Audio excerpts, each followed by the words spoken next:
This is The Download from Sounds Profitable, your daily source for the essential news of the business of podcasting. Brought to you by Spreaker from iHeart. I'm Tom Webster. Here's what you need to know for today, Wednesday, April 10th. First, from The Wrap, amid the true crime boom, legacy franchise 48 Hours sees a burst in popularity. The CBS true crime series 48 Hours, a mainstay of the field that has been on the air since 1988, has spent recent years branching out into other fields like streaming, social media, and podcasting. Similar to NBC's Dateline podcasting debut, 48 Hours has rocketed up true crime charts by adapting episodes of the original show into audio podcasts, bolstered by promotion on the parent version of the program still airing on broadcast TV.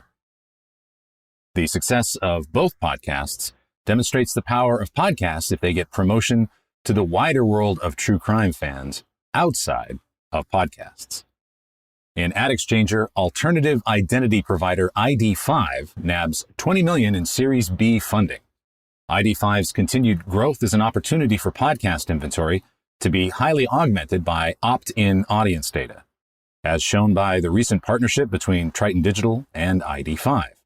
In the announcement release, it was reported that ARN's proof of concept experiment phase with ID5 data allowed them to convert 60% of unaddressable audience to addressable. As the headline says, this Tuesday, ID5 secured $20 million in Series B funding, bringing their total to roughly $27 million raised since 2021. From Signal Hill Insights, driving podcast ad innovation with thought leadership, testing the power of talent reads. Signal Hill Insights ran a study in collaboration with advertising marketplace Gumball and hosting platform Art19 to test a hypothesis. A host-read podcast ad might remain effective if run on another podcast as talent-read. The results found that host-read performed the best with strong lift metrics for familiarity, affinity, and purchase intent. Talent-read came second overall, but announcer-read still performed strongly in top funnel metrics. And as I noted in my recent Podcast Movement Evolution's keynote speech, studies like this and after these messages from Sounds Profitable from 2022 show that host-read and announcer-read need not be in competition. They each have unique strengths at different parts of the marketing funnel.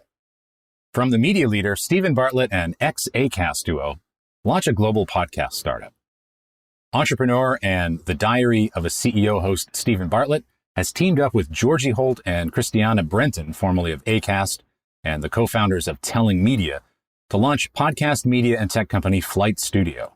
Bartlett operates as founder and chairman, with Holt as CEO and Brenton as CCO. According to their press release, Flight Studio will focus on scaling video-first podcast brands in their platform with proprietary data and experimentation. And for the rest of the news, Podco has stealthily announced Pretty Little Podcast, a Pretty Little Liars rewatch podcast featuring actors from the show, both as hosts and guest stars, how the Pretty Lonesome podcast host earned 7 figures and inked a deal with Alex Cooper. This is from a Forbes interview. The Semaphore covers the Soros fund management movement into the audio world, including becoming the biggest investor in Odyssey. And The Verge covers a report on how OpenAI transcribed 1 million hours of YouTube videos to train GPT-4 as AI creators quickly run out of public domain data to train new models with.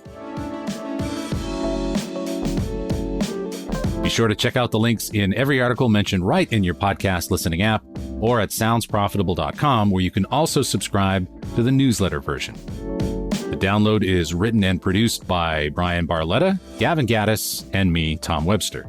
This episode is hosted on Spreaker. For Sounds Profitable, I'm Tom Webster. Download us again tomorrow.